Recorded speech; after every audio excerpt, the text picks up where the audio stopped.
masing memiliki cara pandang berbeda-beda, tapi semua ini nanti bisa kita jadikan benchmarking untuk diri kita dalam mengelola rumah sakit di tempat masing-masing. Alhamdulillah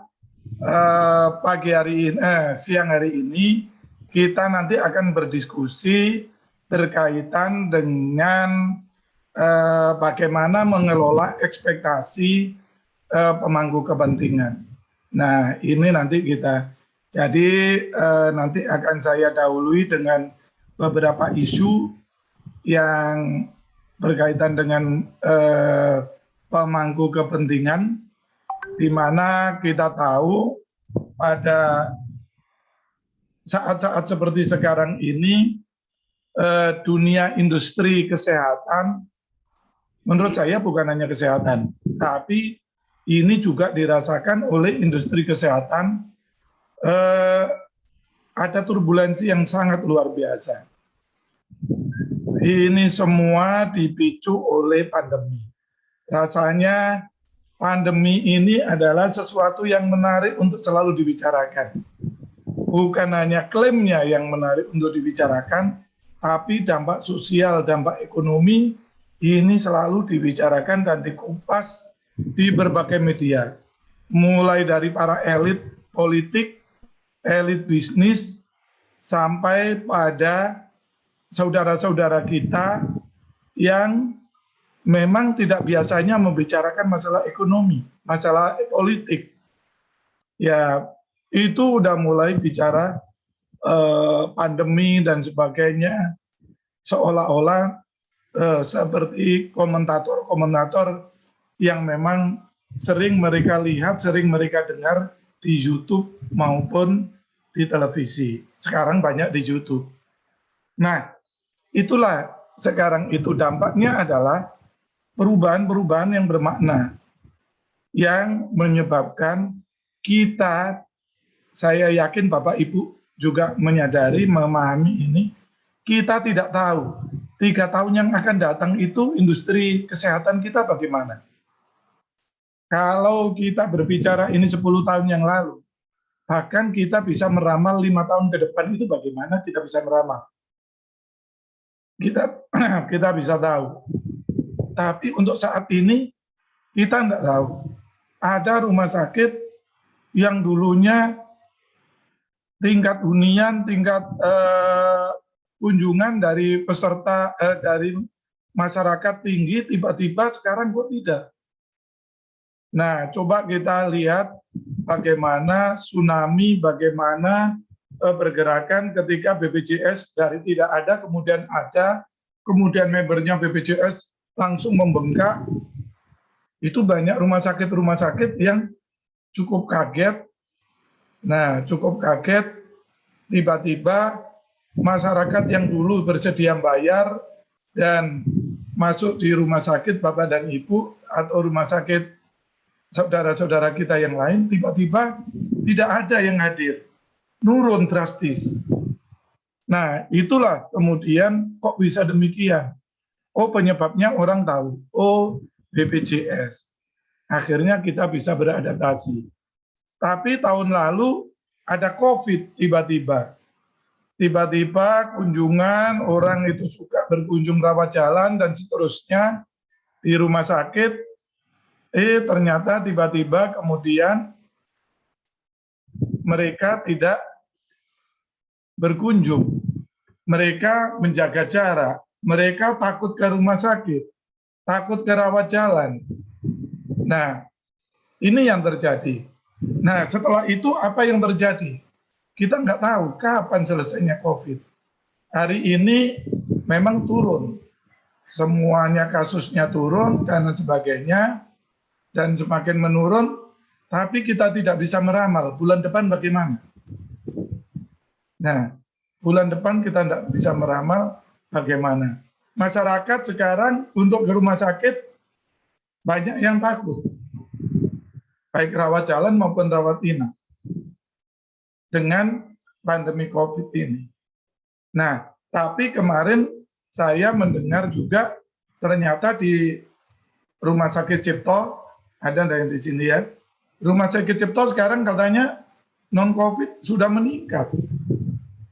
Peserta BPJS meningkat. Kemarin Pak Dirut BPJS bercerita, beliau berbicara dengan Direktur Rumah Sakit Cipto, Dr. Lis. Nah, beliau bilang kepada Prof. Ali Gufron, Prof, jangan kaget ya, nanti bulan depan tagihan BPJS-nya meningkat.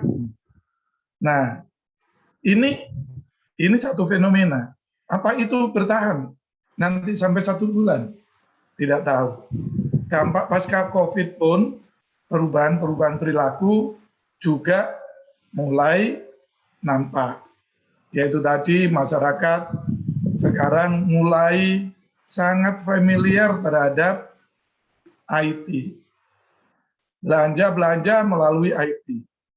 Saya kapan hari pulang ke desa saya di Mojokerto sana, di satu desa ke tempat nenek saya, nenek dan kakek ada di sana. Ternyata apa yang saya lihat, mereka berbelanjanya pun sudah menggunakan aplikasi.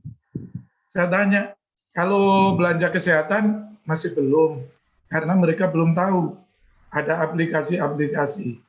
Tapi kalau seandainya ada, saya bilang gitu. Lu kalau memang bisa berobat lewat itu ya nggak apa-apa. Tapi gimana ngambil obatnya, dia bilang, di suatu desa. Betul juga. Jadi memang untuk kesehatan, tantangan digitalisasi udah semakin mendekat dan tidak bisa dihindari. Nah, untuk itulah kita sekarang ini berbicara bagaimana kita mengelola ekspektasi pemangku kepentingan rumah sakit. Nah, ini kalau kita berbicara ini Pak, luas, pasti waktu 2 jam pun tidak cukup. Di seminar kan pun ini cukup panjang. Karena itu saya membatasi pemangku kepentingan ini yang saat ini dirasakan oleh banyak teman rumah sakit. Seperti di Meet the Coach yang lalu, ada teman rumah sakit yang bilang bagaimana mereka menghadapi pemilik atau komisaris atau pengawas yang mewakili pemilik, terhadap ekspektasi mereka yang begitu luar biasa. Nah, hari ini saya membatasi hanya bicara ke bagaimana menghadapi pemegang saham atau yang mewakili pemegang saham, membatasi atau mengelola ekspektasi mereka. Nah, ini nanti bisa kita jadikan satu seri. Nanti kita bisa bicara ekspektasi pemangku kepentingan yang lain yang tidak kalah menariknya.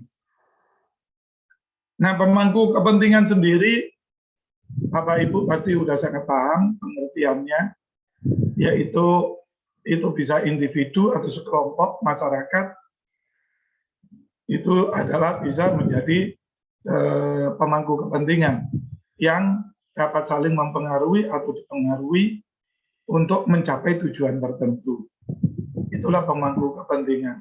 Individu atau kelompok yang memiliki kepentingan yang bisa mempengaruhi atau dipengaruhi untuk mencapai atas kegiatan atau eksistensi suatu perusahaan. Ini Pak Wibisono, kalau menurut ISO, individu atau kelompok yang memiliki kepentingan terhadap keputusan serta kegiatan suatu organisasi. Semuanya mirip, yaitu ada kepentingan, ada yang saling mempengaruhi di sana. Itulah yang dinamakan stakeholder atau pemangku kepentingan. Dan ini adalah pemangku kepentingan itu. Ada pemilik, kalau rumah sakit pemangku kepentingannya siapa saja, ada politisi, swasta atau pemerintah, politisi juga sebagai stakeholder mereka, rumah sakit. Ada asosiasi rumah sakit, asosiasi dinas kesehatan, asosiasi yang lain-lain, ya banyak sekali asosiasi. Pelanggan itu sendiri, pembeli, bayarnya ini ada perorangan, ada industri, perusahaan-perusahaan, ada BPJS Kesehatan, ada asuransi kesehatan tambahan, ya, dan banyak lagi yang membiayai orang sakit. Kemudian ada penasihat dari rumah sakit, ada pengawas, yang mereka adalah wakil dari pemilik, wakil juga dari peserta untuk independen, atau wakil dari stakeholder yang lain. Ada media, ada karyawan. Karyawan itu juga stakeholder. Ada NGO, ada pesaing. Pesaing itu juga stakeholder, Bapak dan Ibu. Pemasok, lembaga finansial, bank, kreditor kita, ada birokrat, dinas kesehatan, gubernur, Pemda, Pemda, kabupaten kota, dan seterusnya. Ini adalah stakeholder. Karena itu kalau kita bicara bagaimana mengelola ekspektasi mereka, ya tentu masing-masing mempunyai pola sendiri-sendiri. Nah, pemangku kepentingan sendiri kita bedakan internal dan eksternal. Untuk internal, ada pemegang saham, atau pemilik, atau yang mewakili, ada manajemen. Manajemen itu juga stakeholder bagi rumah sakitnya. Termasuk para direktur rumah sakit, manajemen, manajer yang ke bawah, pegawai, keluarga pegawai, karena mereka juga bergantung, dipengaruhi oleh rumah sakit. Dan eksternal, seperti yang sebutkan tadi di PowerPoint sebelumnya. Nah, kalau kita memiliki pemangku kepentingan, kita harus melakukan analisa. Kita tidak bisa menjalankan rumah sakit by feeling, hanya feeling aja. Oh, feeling saya ini kan udah ahli, udah pengalaman di rumah sakit, feeling saya itu selalu tepat. Nah, feeling memang boleh diandalkan, tapi tidak menjadi satu-satunya pertimbangan. Feeling sangat dibutuhkan. Pengalaman yang lama itu mengasah feeling kita. Iya, betul. Kita bandingkan, kita dulu, ini Bapak Ibu, kalau ada yang dokter, dulu ketika kita masih baru menjadi dokter, dengan dokter yang senior, jelas feeling terhadap bagaimana penegakan diagnosa jauh lebih mantap para dokter yang sudah senior, berpengalaman daripada kita yang baru. Tapi kemudian seiring dengan pembelajaran, tidak bisa juga hanya mengandalkan feeling. Mereka yang tidak belajar, mereka yang tidak melakukan analisis apa yang terjadi di lapangan, mereka tidak akan mendapatkan feeling yang lebih pas. Nah, apalagi perubahan lingkungan yang sangat deras seperti sekarang. Feeling tidak bisa menjadi andalan lagi. Harus ada analisis-analisis yang diperlukan. Jadi analisis ini berguna untuk mengidentifikasi atau mengevaluasi pemangku kepentingan kita. Di samping itu juga untuk membantu dan memetakan seberapa strategis masing-masing pemangku kepentingan ini bagi perusahaan kita, bagi organisasi kita, bagi rumah sakit kita. Penting untuk membantu manajemen, Bapak Ibu semua, dalam memprioritaskan kebijakan dan strategi untuk menangani pemangku kepentingan. Itulah kebutuhan analisis sehingga diperlukan. Jadi Bapak Ibu, perlulah Bapak Ibu sekarang mulai hari ini dan seterusnya, kalau kemarin kita mengandalkan feeling, mulai melakukan analisis. Dilihat satu persatu. Oh, pelanggan, customer sekarang. Oh, sekarang eranya adalah era COVID. Era pelanggan takut, ya, takut untuk berobat ke rumah sakit. Masih banyak yang takut. Nah, apa yang harus dilakukan? Oh, era sekarang, era digital transformation, era digitalisasi. Apa yang harus dilakukan oleh kita? Apakah ini nanti hanya sementara aja? Apakah ini point of no return lagi? Titik yang kita tidak akan balik lagi. Bapak Ibu harus mengevaluasi. Bapak Ibu yang belum, silakan melakukan. Kalau tidak, Bapak Ibu nanti akan tertinggal. Bapak Ibu nanti akan tergerus oleh whirlwind, oleh puting beliung, turbulensi dari ketidakpastian. Itu yang harus Bapak Ibu lakukan. Analisis ya Bu, Bapak Ibu, analisis harus dilakukan untuk pemangku kepentingan. Kemudian berikutnya, jadi saya bicara hari ini lebih ke arah ekspektasi pemangku kepentingan pemegang saham atau pemilik. Apa sih peran pemilik atau pemegang saham sebagai pemangku kepentingan? Peran mereka itu yang pertama sebagai investor, sebagai sumber pendanaan, sebagai sumber modal kita. Kita ada ini karena ada yang memodali. Kita sebagai manajemen, mudah-mudahan di sini ada yang memang di antara kita adalah yang memang sedang menjalankan rumah sakit atau bahkan merangkap, ada yang menjalankan, ada juga yang bertindak sebagai pemodal atau investor. Atau yang ikut dari ini ada yang memang sebagai pengawas rumah sakit, sebagai wakil dari pemilik, wakil dari stakeholder. Nah, pengawas ini pemilik. Ya. Nah, baru kemudian kita harus tahu apa sih ekspektasi mereka. Ekspektasi pemilik itu sebenarnya ada dua. Yaitu yang pertama, memaksimalkan laba. Itu.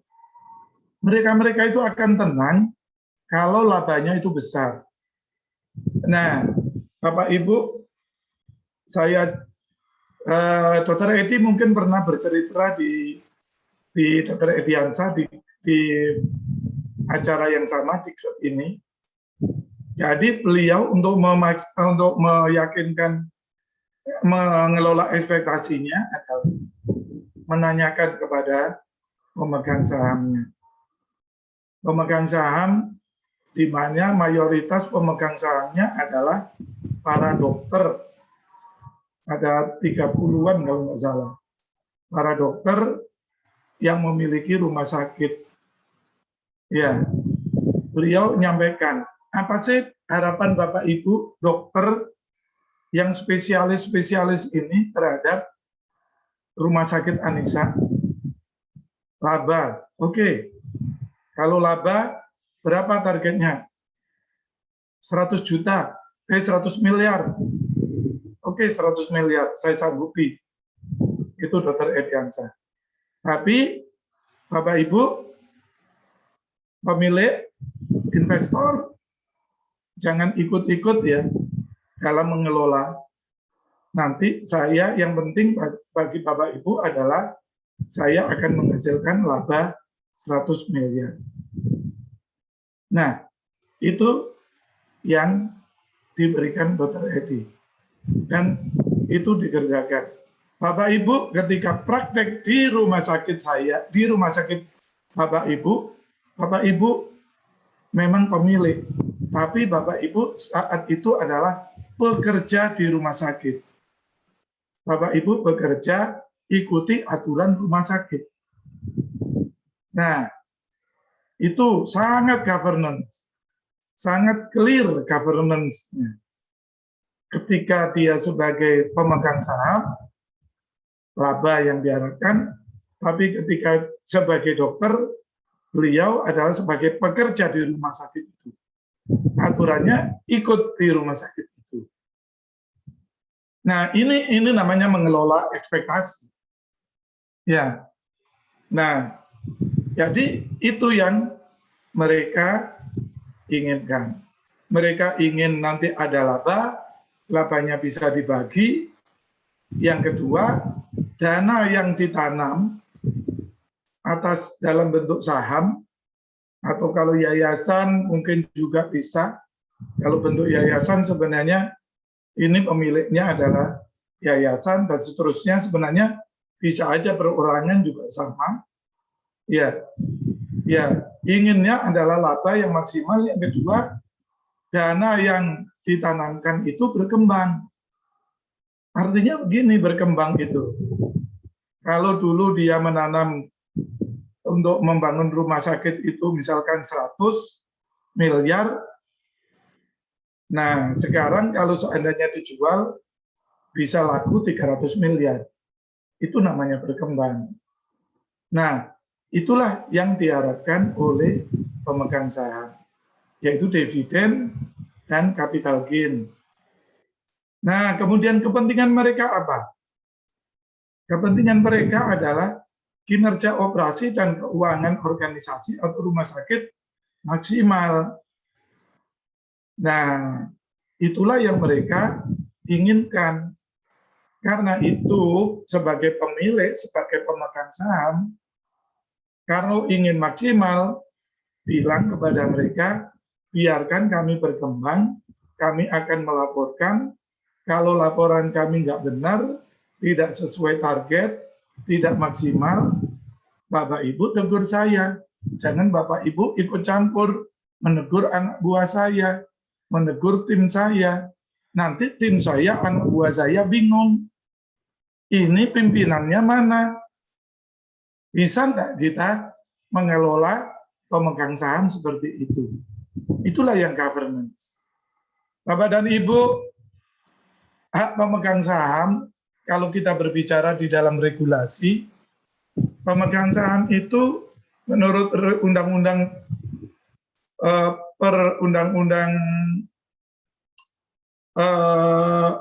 undang-undang usaha, undang-undang perseroan, ya undang-undang perseroan itu haknya mereka itu hanya menghadiri dan mengeluarkan suara dalam RUPS.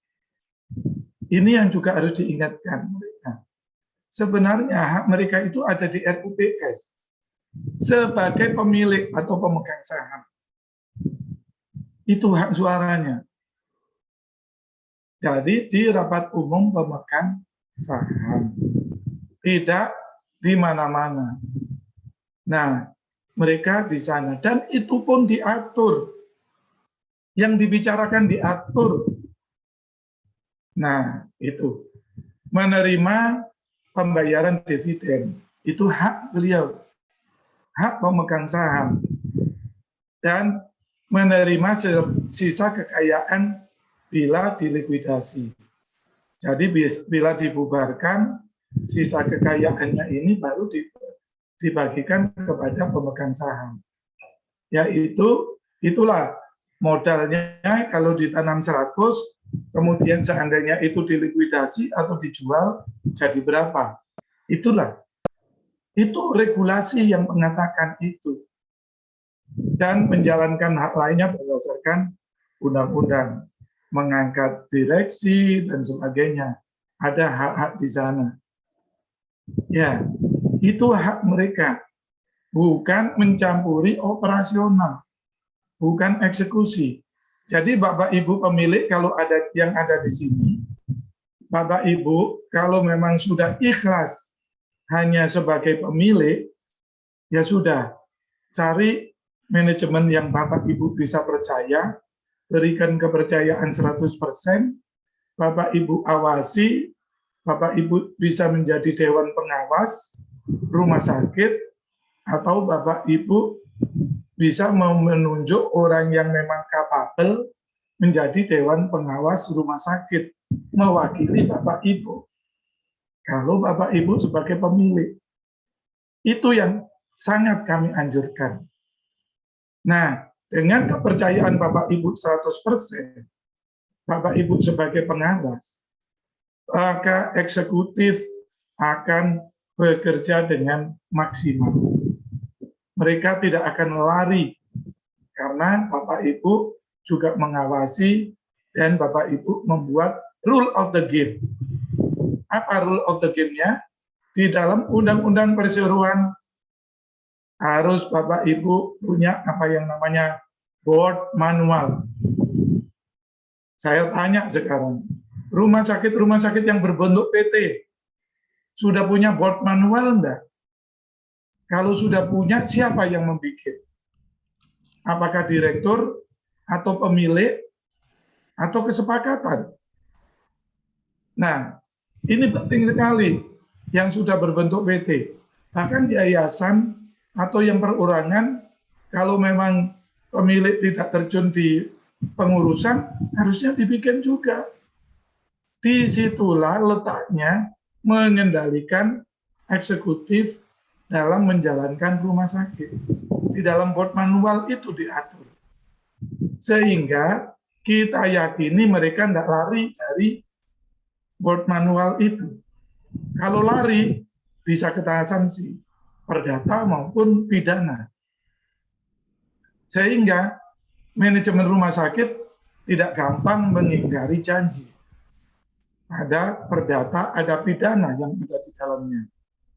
Ya, nah itu Bapak dan Ibu. Tapi saya bukan ahli hukum. Kalau nanti saya diajak bicara tentang hukum, mohon maaf, saya tidak capable untuk di sana. Kalau ada nanti saya tampung, nanti saya akan konsulkan ke konsultan hukum miliknya SMM. Jadi coach hukum yang ada di SMM. Kemudian menerima, itulah yang harus dilakukan oleh pemilik terhadap eksekutif. Yang pertama tadi harus memiliki board manual, yang kedua harus memiliki panduan good corporate governance. Ini kalau Bapak Ibu nanti ingin tahu lebih jauh tentang board manual sama good corporate governance, saya siap untuk membimbing Bapak dan Ibu untuk dua hal itu, karena banyak sekali yang menarik di sana. Bapak Ibu kalau pernah dengar ada perusahaan ternama di Amerika sana, Enron, mereka begitu bagus sekali, melejit, namanya bagus, melejit, ternyata 3 tahun hancur, lumur, bahkan likuidasi.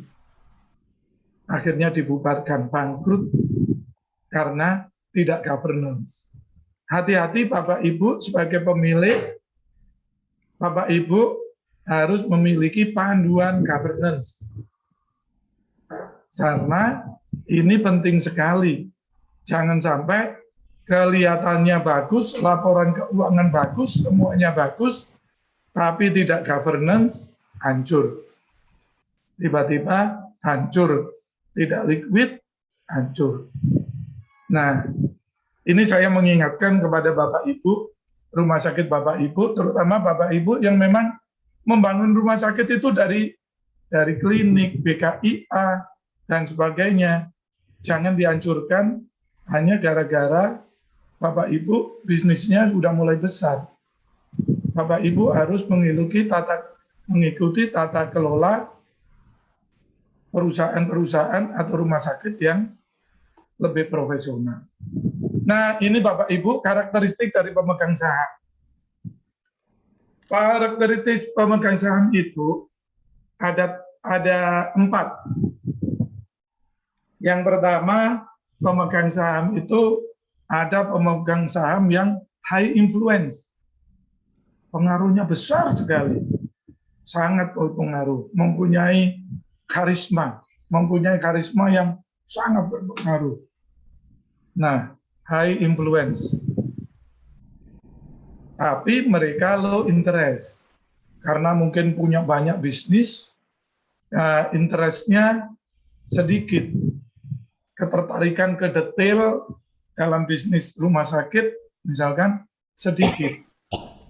Nah, ada pemegang saham yang tipenya seperti itu. Ada pemegang saham yang high influence, pengaruhnya besar, juga high interest. Udah punya pengaruh besar, punya ketertarikan besar. Ini banyak sekali. Banyak sekali. Biasanya ini pemilik-pemilik yang mengembangkan rumah sakit mulai dari klinik.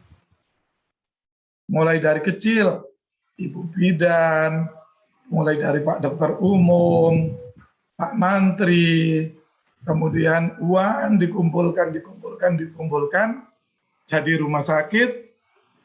Nah, itu biasanya high influence, high interest gitu. Kalau Bapak Ibu punya pemilik yang seperti itu, biasanya karakteristiknya beliau seperti itu.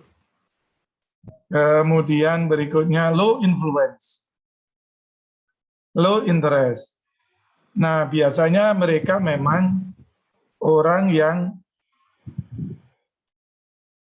mungkin punya duit banyak, udah punya banyak modal banyak, dia tidak peduli pengaruh, aku punya modal.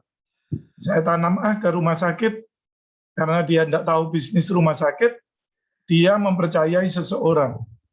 Dia pengaruhnya kecil karena memang nggak paham. Tapi dia serahkan pengaruh itu dimiliki oleh eksekutifnya.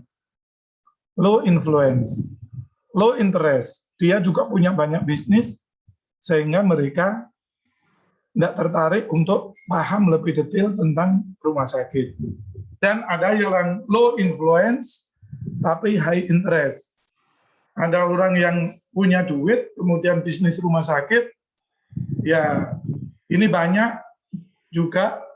Ada beberapa yang dulu juga ada member di HP Club kalau nggak salah, atau mungkin dulu saya pernah juga berkomunikasi.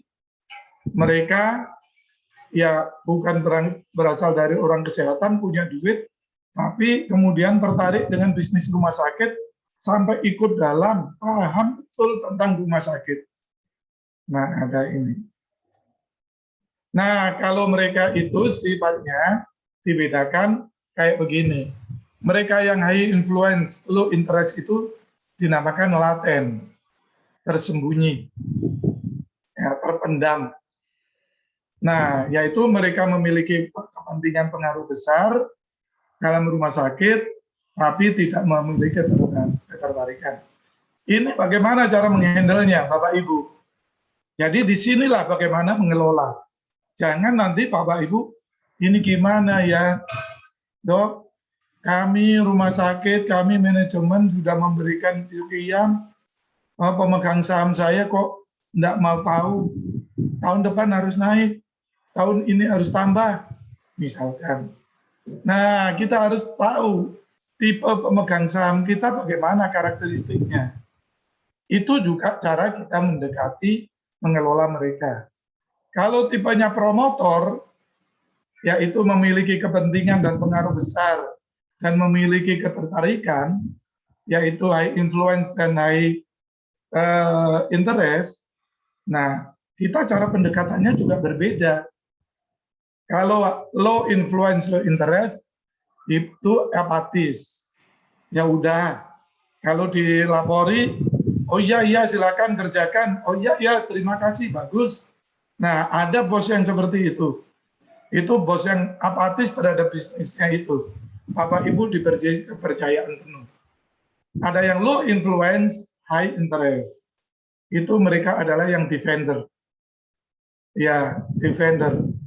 Nah, mereka siap melindungi Bapak dan Ibu. Mempertahankan bisnis ini. Nah, mereka itu. Nah, biasanya mungkin dari sarjana ekonomi atau apa, yang punya duit, yang apa, akhirnya tertarik. Nah, mereka akan melindungi bisnisnya ini dengan melindungi timnya sekalian. Nah, itu. Nah, inilah bentuk respon manajemen terhadap pemangku kepentingan. Yang pertama, Bapak Ibu bisa melakukan dengan minimal effort. Minimal effort itu apa? Minimal effort itu kalau pemiliknya adalah yang apatis tadi. Low influence, low power, low interest. Effortnya minimal. Bapak Ibu diberikan keleluasaan untuk berkreasi. Yang penting kayak Dr. Edi tadi, Dr. Ediansa, boleh dikatakan itu sudah apatis karena sejak awal disampaikan ke Dr. Edi, saya mau jadi direktur, tapi polanya seperti ini. Itu disampaikan, Bapak Ibu ikuti rule of the game.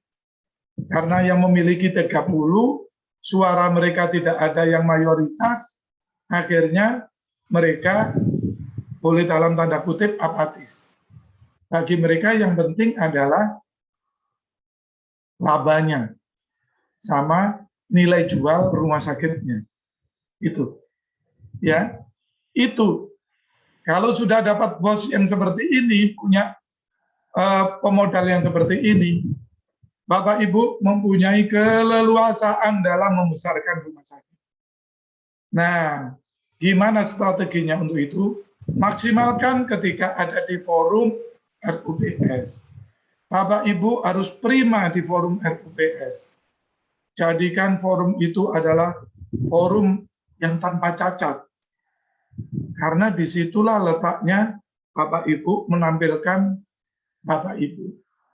Jangan Bapak Ibu menunjukkan sifat ragu, sifat apa. Bapak Ibu sudah dipercaya, Bapak Ibu harus yakin. Maksimalkan forum itu, hasilnya seperti ini, hasilnya nggak sesuai, Bapak juga Ibu juga harus pede, kenapa nggak bisa tercapai. Itulah, maksimalkan forum RUPS. Sajikan laporan rutin yang lebih bersifat strategis dan mudah dipahami. Jangan yang bertele-tele, yang teknis. Mereka apatis, malah memancing mereka nanti kalau bertele-tele. Berikan gambaran-gambaran strategik yang Bapak Ibu lakukan. Indikator-indikator strategik yang Bapak Ibu lakukan. Kemudian, sebaiknya mereka atau pemegang saham ini tidak mengganggu, meski tetap menjaga informasi yang bersifat strategis tadi. Jangan sampai Bapak Ibu memancing untuk mereka mengganggu Bapak Ibu untuk menjalankan bisnis. Bapak Ibu nggak pede, Bapak Ibu tipe pemiliknya apatis, Bapak Ibu ganggu terus. Malah-malah nanti bilangnya, ini pimpinan rumah sakit saya nggak benar, saya ganti aja. Kalau gitu, saya terganggu betul, diganggu betul ini. Mudah targetnya nggak jelas, diganggu. Begitu Bapak Ibu ya. Yang kemudian tipe yang kedua, bentuk respon yang kedua adalah keep informed. Ya, dipelihara informasinya ya. Ya, itu. Jadi sajikan laporan-laporan rutin strategik. Oh, ini terjadi pada pemegang saham yang low power, low influence, tapi dia high interest. Maka sajikan laporan-laporan yang strategik, disertai penjelasan yang bersifat teknis. Bapak Ibu harus menguasai teknis. Bapak Ibu harus menjelaskan. Karena begitu Bapak Ibu menjelaskan, mereka akan membantu Bapak dan Ibu. Mereka akan percaya Bapak dan Ibu. Maksimalkan juga di forum RUPS dan luangkan waktu tetap untuk berinteraksi dengan mereka. Sapa mereka, say hello. Bapak pemegang saham, apa kabar, sehat? Semoga bisnis Bapak lancar semua. Bapak mudah-mudahan terjaga kesehatannya. Senang sekali tipologi pemegang saham yang demikian. Sedikit diberikan, dipuji tapi tidak menjilat. Dipuji betul-betul memang yang harus dipuji, tapi tidak menjilat. Dipuji, aduh Bapak kemarin tampil di forum ini bagus sekali, memang bagus pas bicara. Bapak bagus sekali itu. Nah, boleh itu, tidak harus bicara tentang bisnis rumah sakit. tentang yang lain. Kalau dia Ustadz ceramah, wih ceramah Bapak kemarin bagus itu. Nah, bukan menjilat itu, karena menyampaikan apa adanya yang betul. Tapi disapa, luangkan waktu. Kalau Bapak Ibu tipe pemegang sahamnya seperti itu, ya. Nah, berikutnya keep satisfied. Nah, untuk keep satisfied, ya mereka yang memang mungkin modalnya besar, orangnya berpengaruh, mempunyai pengaruh, kayak yang saya pernah kunjungi ada pemilik 4 rumah sakit yang cukup besar, 4 rumah sakit yang baru-baru di daerah Jawa Tengah. Saya tidak sebutkan namanya, sempat komunikasi dengan SMM, itu pengaruh, bukan orang kesehatan, bukan apa, membuat 4 rumah sakit. Tapi mereka nggak punya interest ke rumah sakit karena banyak bisnisnya. Ada yang bisnis base, bisnis hotel, bisnis rumah sakit. Nah, kami waktu itu diajak diskusi, ya karena mereka ingin mau menjual atau mau mengelola. Nah, itu. Atau mau bagaimana. Nah, kami diminta pendapat. Nah, untuk keep satisfied ini, Bapak Ibu, maka Bapak Ibu akan sangat terbantu oleh mereka jika Bapak Ibu dapat meyakinkan yang berkaitan dengan kebijakan Bapak Ibu ambil. Jadi Bapak Ibu dalam mengambil kebijakan, Bapak Ibu harus yakinkan mereka dulu. Itu. Jadi berbeda ya, jangan Bapak Ibu minta petunjuk terus. Bapak Ibu belum punya konsep, minta petunjuk. Itu enggak. Bapak Ibu punya konsep dulu, baru kemudian yakinkan mereka, baru mohon arahan. Itu. Yang kedua, menyajikan laporan-laporan yang lebih bersifat strategik, disertai indikator-indikator pencapaian yang jelas dan penjelasan-penjelasan yang logis. Nah, ini Bapak Ibu, dan mereka perlu didekati dan diberikan informasi. Tadi sudah saya berikan gambaran, tunjukkan bagaimana situasi terkini yang memiliki dampak positif maupun negatif terhadap isu-isu yang menjadi perhatian. Dampak COVID, Bapak Ibu harus segera ketemu mereka. Ceritakan, Pak, ini. Bukan mohon arahan. Bapak Ibu ceritakan kebijakan akan saya ambil begini, Pak. Bagaimana Pak, menurut Bapak?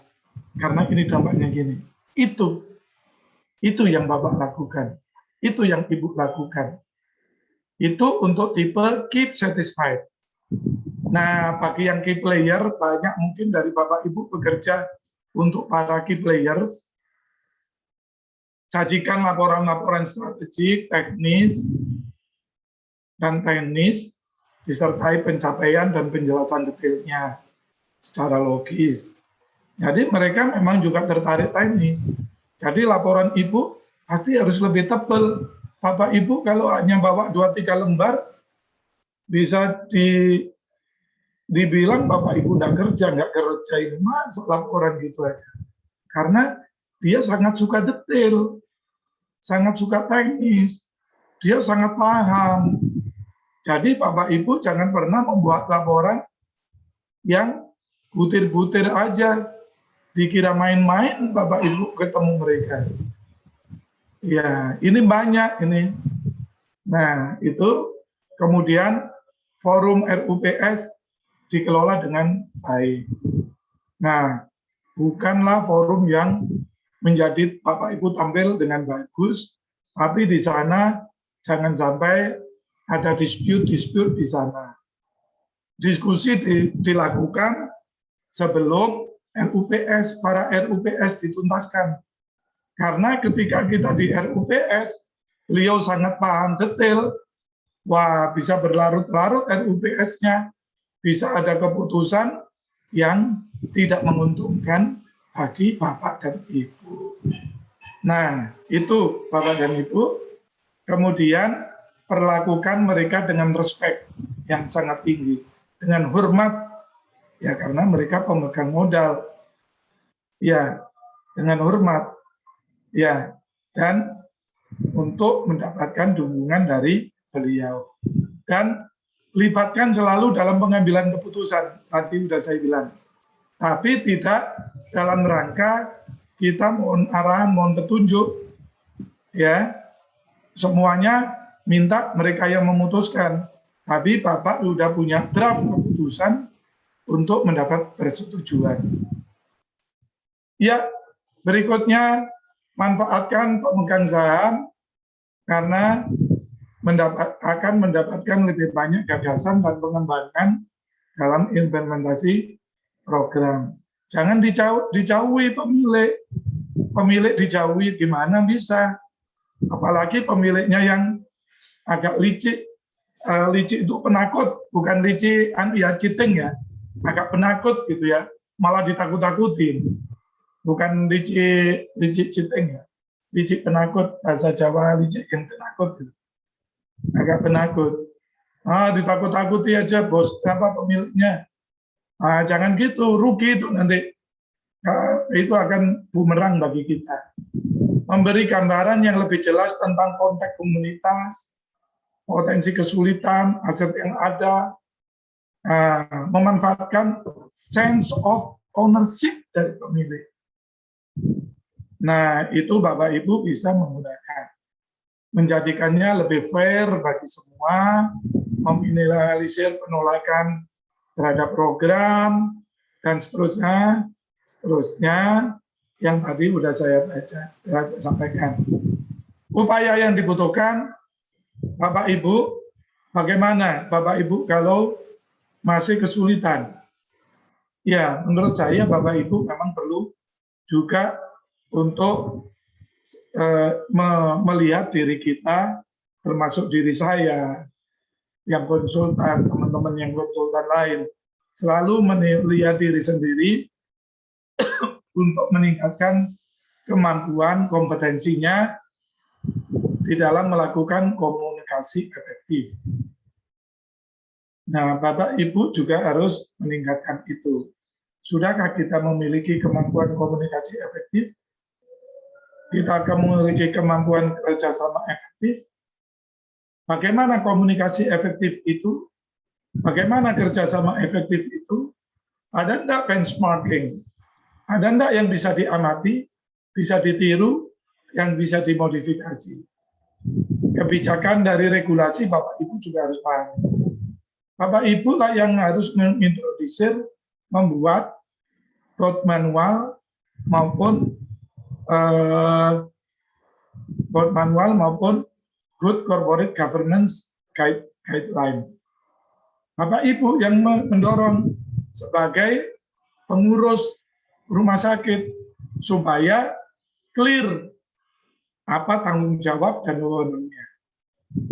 Nah, susun sosialisasi dan implementasikan board manual, susun sosialisasi dan implementasikan hospital bylaw. Dengan demikian, insya Allah, apa yang Bapak Ibu gagas, apa yang Bapak Ibu lakukan, dapat menghasilkan yang maksimal. Demikian, saya ucapkan terima kasih kepada Bapak dan Ibu. Mudah-mudahan apa yang kami sampaikan bermanfaat. Mari kita berdiskusi bersama-sama. Silakan saya kembalikan ke Friska. Baik, terima kasih Dr. Taufik atas pemaparannya sangat insightful ya. Jadi di sini kita jadi tahu lebih lanjut lagi kalau misalkan di rumah sakit itu memiliki banyak pemangku kepentingan, salah satunya itu dari pemegang saham. Dimana untuk mendekati pemegang saham pun kita harus mengetahui dulu karakteristik dari pemegang saham itu seperti apa, karena untuk strateginya nanti ada berbeda-beda untuk kita mengelola ekspektasi dari pemegang saham yang ada. Terima kasih Pak Taufik. Mungkin sekarang saya akan membuka untuk sesi tanya jawab. Seperti biasa, apabila Bapak dan Ibu yang memiliki pertanyaan bisa langsung menggunakan fitur raise hand ataupun dengan mengirimkan pertanyaan melalui kolom chat. Mungkin kami tunggu untuk pertanyaan dari Bapak dan Ibu. Bisa langsung menggunakan fitur raise hand dan langsung bertanya dengan coach kami. Ya, di sini sudah ada penanya pertama, yaitu dari Dr. Agus Purwono dari RS Lodira. Silakan Pak Dr. Agus. Terima kasih Mbak Friska. Pak Taufik, selamat. Terima kasih, materinya bagus. Saya mau cerita kondisi kami ya. Tampilkan Pak Taufik ini ada dua model owner kami. Yang satu ya cuek-cuek begitu, menyerahkan sepenuhnya ke manajemen.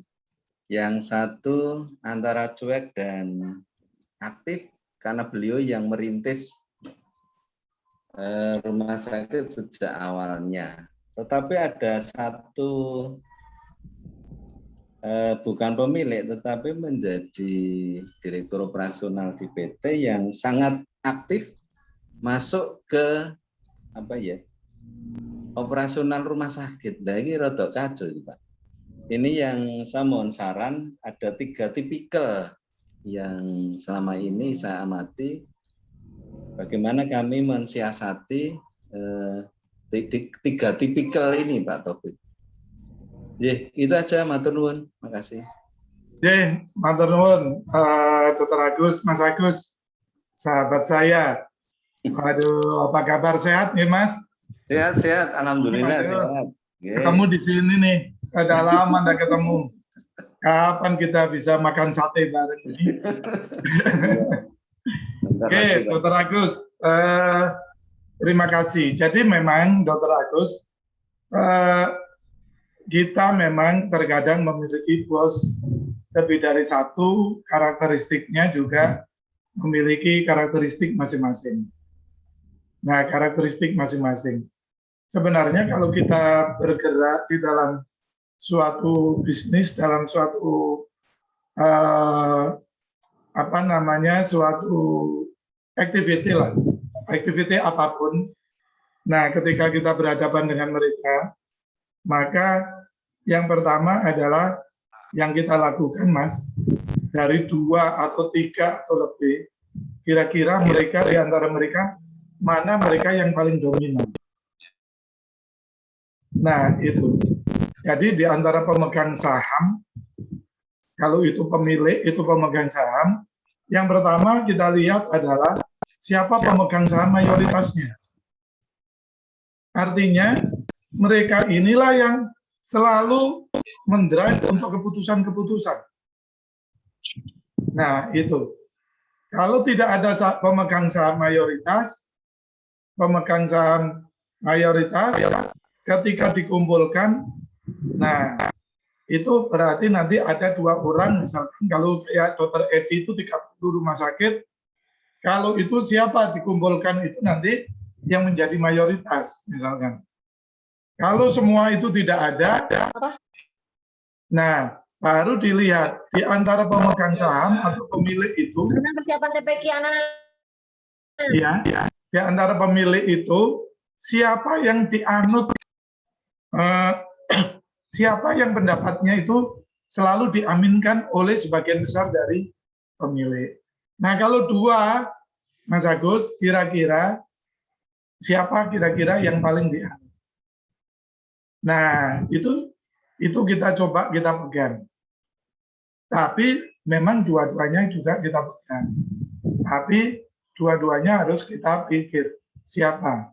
Nah, kepada yang lebih banyak berpengaruh, itulah yang kita utamakan. Ya.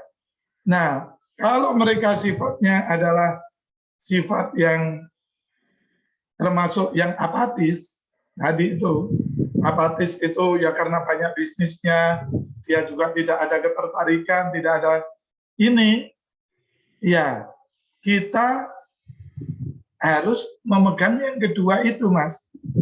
Karena mereka ke yang pertama tadi, mereka juga bisa memberikan informasi. Nah, itu baru.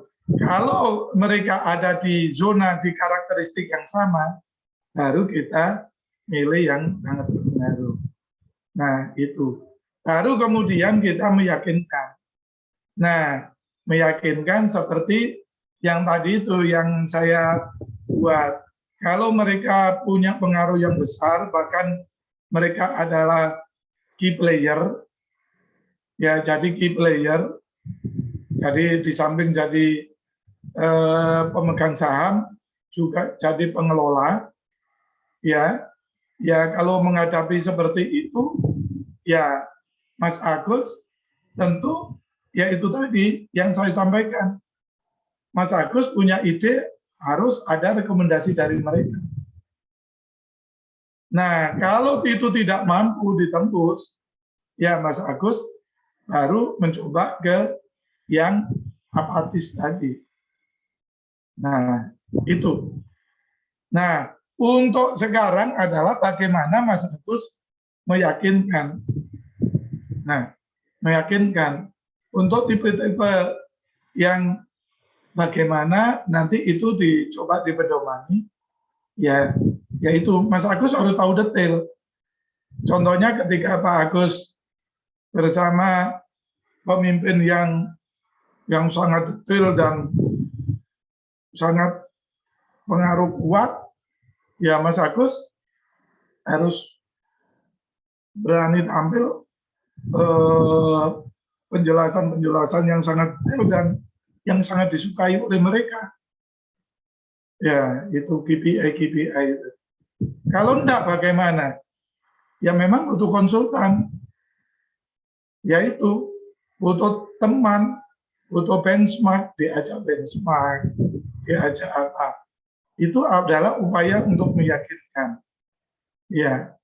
Nah, itu bisa aja diajak ikut di acara klub pas pembahasan yang misalkan ada tema yang bagus, Mas Agus ditawari, Pak ini ada tema yang bagus, pesan aja nanti di coach ini nanti ada owner yang ikut, ada permasalahan di tempat saya seperti ini, menurut coach bagaimana, tolong nanti sampaikan. Jadi Bapak Ibu yang ada di sini, baik sebagai owner yang ingin memberitahu kepada tim karena mungkin ingin menggunakan tangan yang lain, bisa menggunakan tangan coach. Bisa sebelumnya hubungi Friska. Ini ada kasus di tempat saya, tolong nanti ya diingatkan. Coach akan menyampaikan yang benar. Kalau misalkan yang diminta keliru ya nggak mau. Pasti nanti dihubungi. Dok, apa yang diminta ini? Betul, dokter mau minta disuruh seperti ini. Kayaknya pemilik yang benar deh. Pasti dibilang gitu. Nah, tapi kalau Bapak Ibu benar, coach akan mencoba memberikan penjelasan yang secara tidak langsung di forum itu. Sehingga Bapak Ibu menggunakan tangan orang lain memberikan penjelasan. Itu Bapak Ibu ya, itulah untungnya ikut klub. Itulah untungnya ikut klub. Ya, kita bisa kalau ada sesuatu bisa menghubungi tempat Bapak Ibu ikut. Makasih Mas Agus.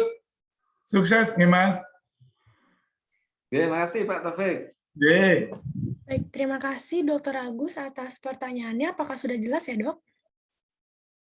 Sudah Mbak, sudah. Di sini saya akan membacakan dari Dr. Ratna, dokter, yaitu beliau bertanya apakah board manual sama dengan corporate bylaws? Ya, Bapak Ibu, memang seringkali kita dibingungkan ada corporate bylaw. Corporate bylaw itu hospital bylaw sama medical apa? Medical staff bylaw. Medical staff bylaw, ya. Lupa saya. Ada dua itu. Ya, ada board manual, ada apa? Ya, sama enggak? Dasar hukumnya ada, pijakannya berbeda. Yang satu mengacu undang-undang rumah sakit, yang satu mengacu kepada undang-undang perseroan. Nah, ada juga yang saya melihat saking semangatnya aturan-aturan perseroan dimasukkan di corporate bylaw. Betul Bu, ada sampai mengatur bagaimana RUPS apa. Nah, sebenarnya corporate bylaw itu kan lebih ke arah bagaimana mengatur mengelola perumah sakitan ini, bukan mengatur korporasinya. Nah, itu. Nah, inilah sebenarnya kita bisa membuat itu untuk lebih jelas. Karena ada pengelola rumah sakit, ada pengelola PT. Nah, kalau pengelola PT, direktur utamanya tidak harus dokter. Kalau pengelola rumah sakit, direktur utamanya harus dokter. Iya kan? Ya udah jelas, karena ada dua matahari di situ. Pak Taufik, maaf Pak Taufik. Jadi yang saya maksud begini, kami memang ya di tingkat rumah sakit kan ada corporate dan medical staff bylaw, yaitu hospital bylaw kan isinya. Nah, di PT ini ada corporate bylaw yang menjelaskan tentang hubungan di para pemegang saham itu, bagaimana RUPS, bagaimana syarat, bagaimana apa kayak gitu. Apakah itu yang dimaksud? Oh, itu namanya corporate code manual Bu, atau code manual nanti ditambah GCG. Jadi kalau corporate bylaw itu yang kan undang-undang rumah sakit Bu. Ya, itu. Jadi yang mengatur perumah sakitannya. Sudah kalau ada. Ibu tadi bicara PT-nya, ya, itu mengacu undang-undang perseroan. Ya. Nah, kalau PT-nya mengacu kepada undang-undang PT. Ya. Begitu. Sami nggih. Clear, nggih, Dok. Nggih, matur nuwun. Lah satunya panduan apa itu tadi Dr. Taufik? Itu clinical guideline, good corporate governance guideline. Oh, lah itu yang enggak ada itu. Ya. Ini Bu, ini memang untuk bukan baru lagi, sebenarnya udah lama. Untuk sekarang perusahaan-perusahaan sekarang kalau mau jual saham, mau jual apa, itu salah satu yang dilihat adalah good corporate governance. Karena di sana ada pengelolaan risiko dan sebagainya. Oh, yang membuat siapa Pak Taufik itu? Itu kesepakatan antara komisaris dan PT. Oh. Urusan PT. Urusannya PT di sana. Iya. Karena itu kesepakatan untuk mengatur bagaimana tata hubungan, tata kelola antara komisaris dengan PT. Jadi mereka tidak bisa intervensi ke rumah sakit komisarisnya. Karena di sana sudah ada dewan pengawas. Nah, itu. Menarik, nanti suatu saat monggo kita diskusi itu. Mungkin juga nanti pemahaman saya yang kurang, nanti kita bisa saling diskusi. Nanti di forum lain kita bisa diskusi itu. Ya. Monggo. Yang lain? Baik, terima kasih Dr. Ratna. Apakah sudah jelas ya, Dok? Ya, terima kasih. Baik, di sini sudah ada pertanyaan selanjutnya dari Rumah Sakit Multazam. Di sini bertanya bagaimana mensinergikan kepentingan pemegang saham dengan manajemen agar operasional rumah sakit bisa berjalan dengan baik, karena semua tujuannya baik, tetapi terkadang tidak tersampaikan dengan baik sehingga terjadi miskomunikasi antara pemegang saham dan manajemen, Dok. Baik, kalau boleh tahu dari Rumah Sakit Multazam,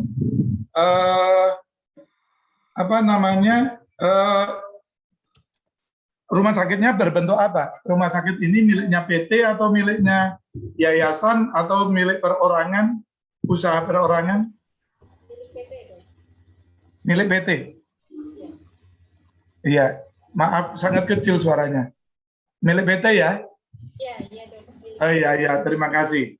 Nah, kalau milik PT, Ibu, jadi balik lagi. Berarti rumah sakit ini kan semacam sebagai bisnis unitnya PT. ada direktur rumah sakit.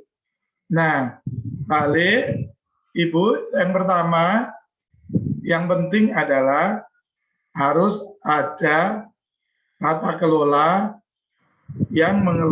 tata kelola di korporasi. Sudah ada enggak? Tadi itu yang seperti yang saya diskusikan dengan Dr. Ratna tadi. Kalau tidak ada itu, dibikin dulu.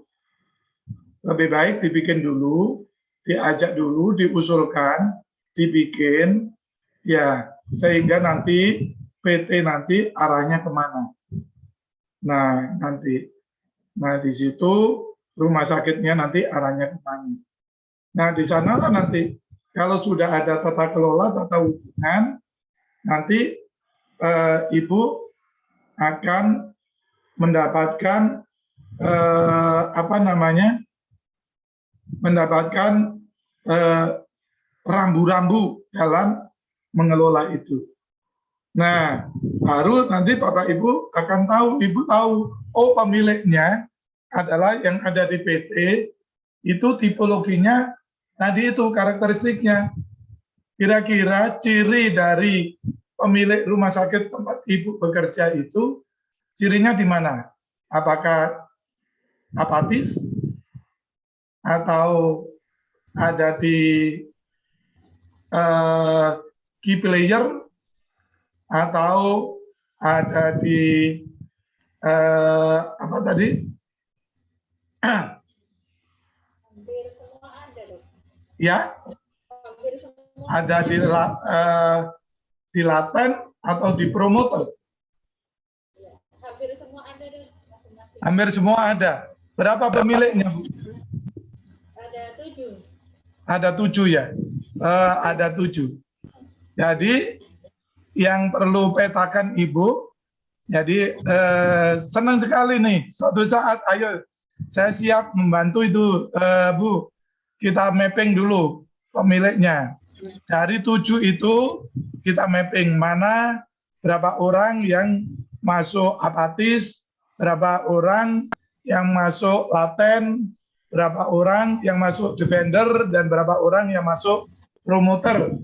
Nah, itu nanti baru kemudian kita lihat seberapa besar masing-masing memiliki pengaruh. Jadi di antara 7 itu pasti ada 1 atau 2 yang paling dianut. Nah, baru dilihat tipologi mereka apa yang paling dianut itu. Nah, itu. Bagi mereka yang suka teknis, Ibu dulukan. Nah, bagaimana strategi kita bagi mereka yang suka teknis? Itu tadi. Nah, jadi kalau sudah ada rule of the game, ada teknis, mereka tetap tidak boleh ikut campur dalam mengelola. Misalkan menyuruh-nyuruh tim. Ya, itu nanti menyebabkan rumah sakit itu anak buah bingung. Yang jadi bos ini yang mana? Kan gitu. Yang bosnya yang mana? Saya ikut yang mana? Belum lagi kalau ada anak buah yang suka main di 2 kaki. Ngelaporin bosnya yang di sana percaya, malah merugikan. Nah, karena itu rule of the game harus dipegang. Harus ada itu.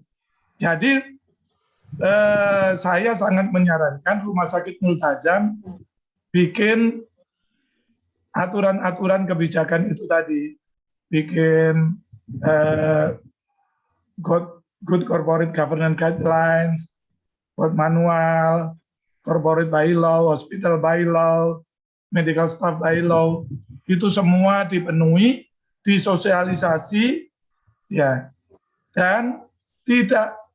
Yang perlu Bapak Ibu semua, ini berlaku semua, corporate bylaw apa itu tidak boleh nyontek dari rumah sakit lain. Karena masing-masing mempunyai ciri sendiri-sendiri. Kalau Bapak Ibu nyontek, ya nggak bisa diimplementasikan. Harus disesuaikan dengan ciri masing-masing. Ya, itu nanti ada sesi lain, silakan. Oke, Friska, bagaimana Ibu? Multazam? Salam dengan Dr. Sambia ya. Dr. Sambia itu guru saya sama gurunya Dr. Agus Purwono. Beliau itu suhu kami berdua ya. Ya, Salam dari Dokter Sambia. ya, ya salam hormat saya untuk beliau. Pasti Iya, Dokter Agus juga kirim salam. Ya udah. Oke. iya, Baik. Dok. Terima kasih Bu Setia atas pertanyaannya. Sekarang kita masuk ke pertanyaan dari RS Ludira, yaitu Dr. Jessica. Pertanyaannya seperti ini, Dok. Izin bertanya untuk melanjutkan pertanyaan dari Dr. Agus. Untuk pertemuan ini, upaya dari rumah sakit untuk komunikasi dengan pemilik. Bagaimana upaya yang sebaiknya dilakukan dari sisi pemilik supaya dapat selaras dengan rumah sakit? Terima kasih. Terus ada juga, Dok, pertanyaan satu lagi dari Ibu Nikma Paneo Gorontalo dari RS Multazam juga. Yang ingin ditanyakan adalah, jadi untuk kondisinya sendiri adalah ada beberapa karakter pemegang saham yang hanya ingin mengetahui hubungan bagaimana yang ideal dilakukan oleh owner maupun manajemen rumah sakit. Mungkin nanti untuk Ibu Nikma Paneo bisa langsung mengajukan pertanyaannya. Jadi ini akan saya undang Dr. Jessica dan juga Ibu Paneo. Sebentar ya, Dok, saya coba pin dulu. Oke. Mungkin Dr. Jessica bisa dimulai, Dok, untuk yang videonya agar bisa kami spotlight. Ya, siap. Ya, sorry Dokter Taufik. Iya, Dokter Jessica, ketemu lagi. Iya Dok, Sehat ya, Dok? sehat Alhamdulillah Dok. Ah, ya. Gimana, Dok? Ya, ini kan hari ini kita bahas gimana cara kita komunikasi dengan pemilik ya Dok, dengan Betul, berbagai betul. pemilik. Jadi kita harus apa? Bagaimana dengan sebaliknya? Dari sisi pemilik ini sebaiknya harus bagaimana Dok? Ya, ya. Jadi begini, ya harusnya memang kita duduk bersama-sama, kan gitu, untuk bercerita. Nah itu kalau tidak, sebenarnya ya itu tadi, Dok. Dicoba mungkin, ya aturan main tadi. Aturan main disepakati dulu. Nah itu, karena kita akan yakin pemilik memiliki itikat baik. Kemudian pengelola juga mulai itikat baik. Nah, bagaimana caranya? Cara berpikirnya adalah bagaimana caranya agar pemilik bisa percaya 100% atau paling tidak 99% kepada pengelola. Yang dibutuhkan kan kepercayaan sebenarnya. Kalau mereka masih belum percaya, akan susah. Kan gitu. Nah, itu yang pertama. Karena itu, ya yang pertama, bagaimana caranya membuat kepercayaan? Membuat aturan. Yang tidak dipercaya yang mana, itulah yang dimasukkan di dalam board manual. Dalam board manual nanti diatur ini. Sehingga itulah nanti dalam bentuk pengawasan yang bisa dilakukan. Nah, di dalam board manual itu. Nah, kemudian dikunci juga di dalam good corporate governance. Supaya direkturnya governance, supaya pengelolanya governance, supaya timnya governance. Apa saja, karena takut bocor di ini diatur di sana. Nah, itu nanti diatur. Nah, baru setelah itu bicara masa depan rumah sakit. Kalau kita bicara masa depan rumah sakit, sementara tingkat kepercayaannya masih belum 100% karena belum ada tool dari pemilik untuk percaya kepada pengelola, ya akan susah. Itu, ya. Siap kapan-kapan kita bersama-sama untuk diskusi untuk itu, ya. Nah itu bersama Dokter Budi kan? Siap Dok. Ya nanti kapan-kapan lah kita ngobrol lagi bersama Dokter Budi, bersama yang satu lagi pemiliknya siapa ya? Dengan Bu Vita. Iya nanti kita duduk bersama-sama betul. untuk saling terbuka di sana untuk membuat rule of the game itu. Ya, nanti dari situ nanti baru insya Allah nanti Dr. Agus, Dr. Jessica akan bisa berlari kencang karena udah mendapatkan kepercayaan termasuk ide-idenya tadi. Nah, kemudian harus diketahui memang karakteristik dari dua dari beliau. Kalau beliau yang karakteristiknya suka detail, ya harus dikasih detail. Jangan dikasih yang tidak detail. Ya nanti mereka nggak percaya sama kita, gitu ya. Tapi kalau mereka nggak suka detail, ya jangan dikasih detail. Mereka nanti juga nggak percaya sama kita. Dianggap kita sangat bergantung sama dia. Wong saya itu butuhnya bantuan dari mereka untuk mengelola, kok semuanya dibawa ke saya. Nah, biasanya tipologi pemilik yang nggak suka detail itu bicaranya gitu, ya. Begitu ya, Dok. Oke. Terima kasih. Sudah cukup? Kalau belum, nanti kita agendakan di pertemuan yang lain, ya. Siap. Matur nuwun, Dok. Nggih, Dr. Jessica. Baik, terima kasih Dr. Jessica. Ya, gimana? Kita pindah ke Ibu Nikma. Ibu Dok. Nikma. Silakan Ibu Nikma. Assalamualaikum, salam sehat. Ya, waalaikumsalam Dok. Ya maaf tadi lagi saya matikan anunya lagi ada sholat sebentar. Begini Dok, yang mau saya tanya. Oh iya. Ya, bahwa memang ada beberapa karakter dari pemegang saham atau pemilik saham.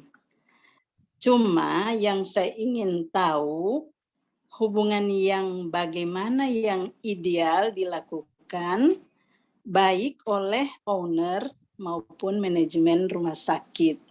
Itu saja Dok pertanyaan saya. Terima kasih. Ya, terima kasih Bu Nema.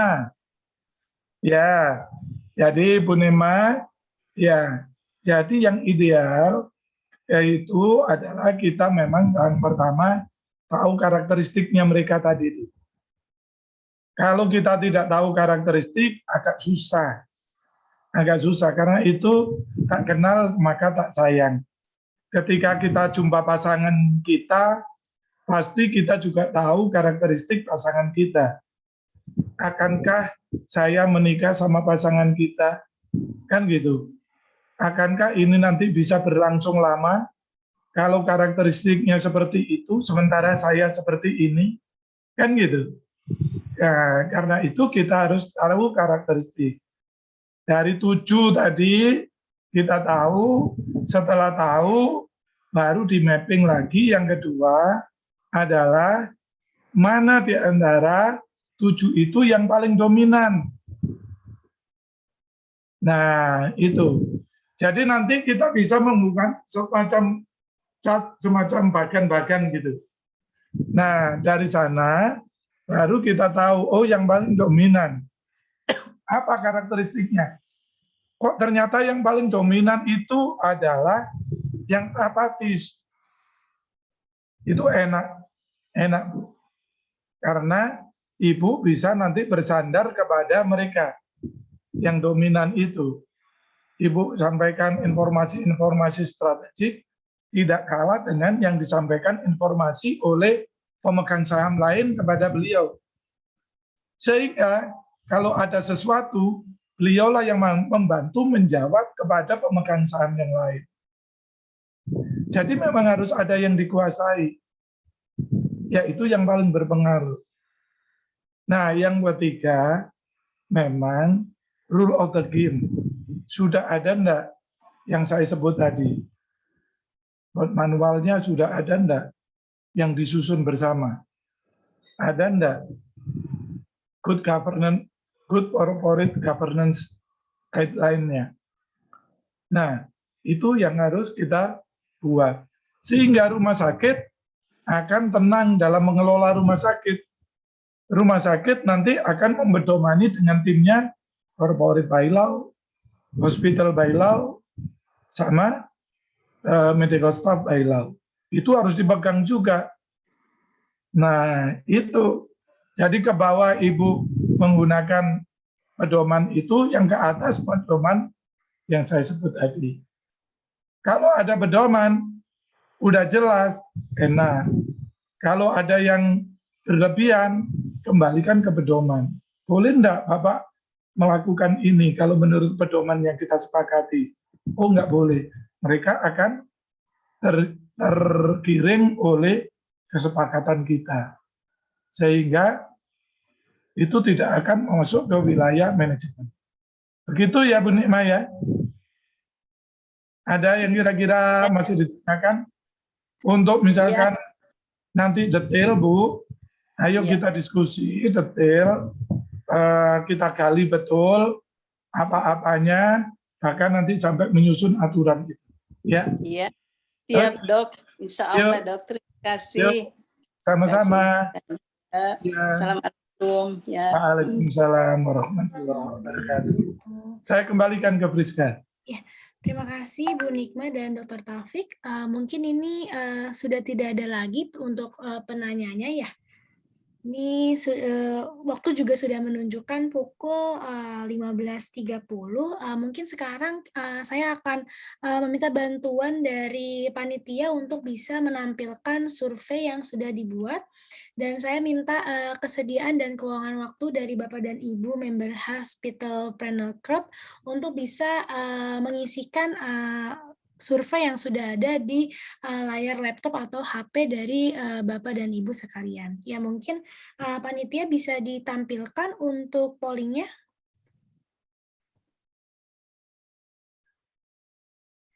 Apakah sudah keluar untuk pollingnya Bapak dan Ibu?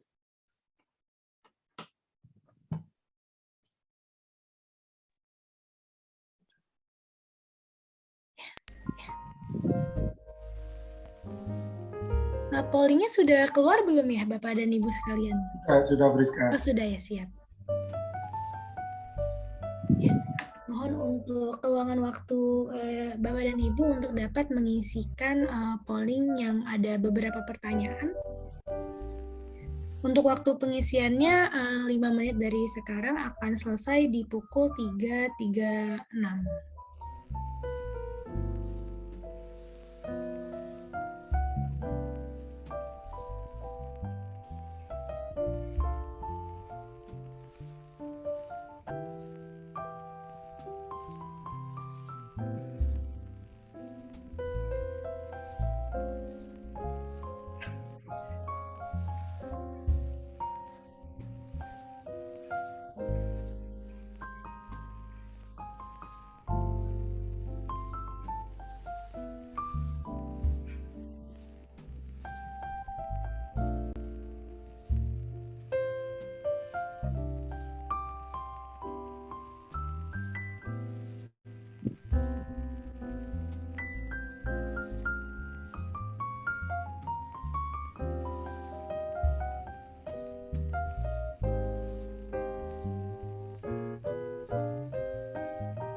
Ya, untuk pengisiannya mungkin 1,5 menit lagi akan kami tunggu Bapak dan Ibu.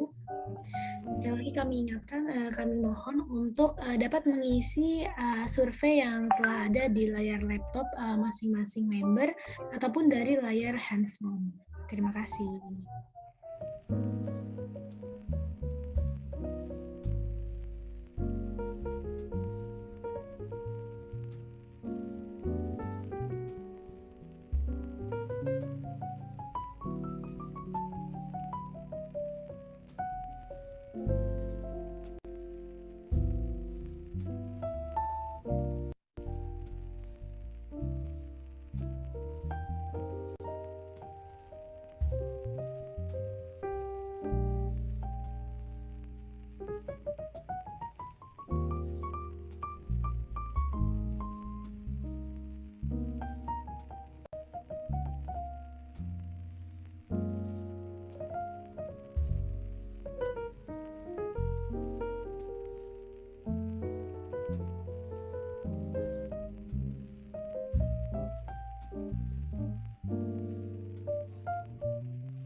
Baik, terima kasih Bapak dan Ibu yang telah berpartisipasi dalam survei yang telah kami buatkan.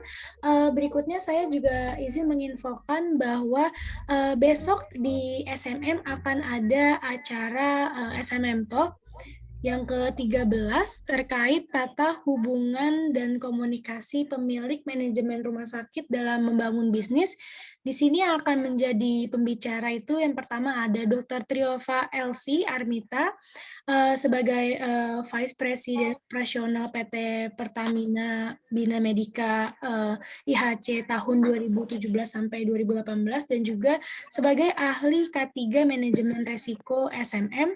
Serta ada juga Dr. Gatot Suburoto, yaitu Direktur RS Yafshin Darussalam Gontor. Ini acaranya free, mungkin bisa langsung didaftarkan melalui kolom chat. Nanti akan saya berikan di kolom chat dan juga akan saya berikan informasinya ini di dalam grup Hospital Planner Club. Nanti Bapak dan Ibu yang memang tertarik bisa langsung mendaftarkan karena sekali lagi ini acaranya gratis untuk besok pagi dari pukul 9 sampai 11 siang.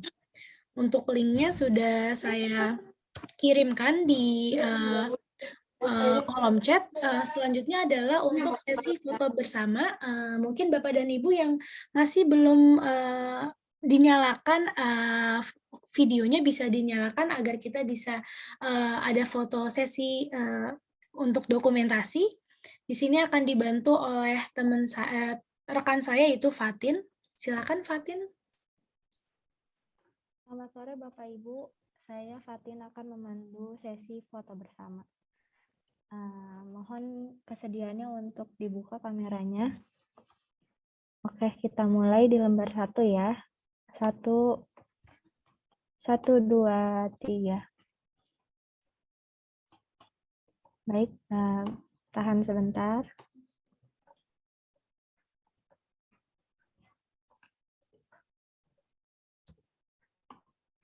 Kita mulai di lembar kedua. Ya, 1, 2, 3.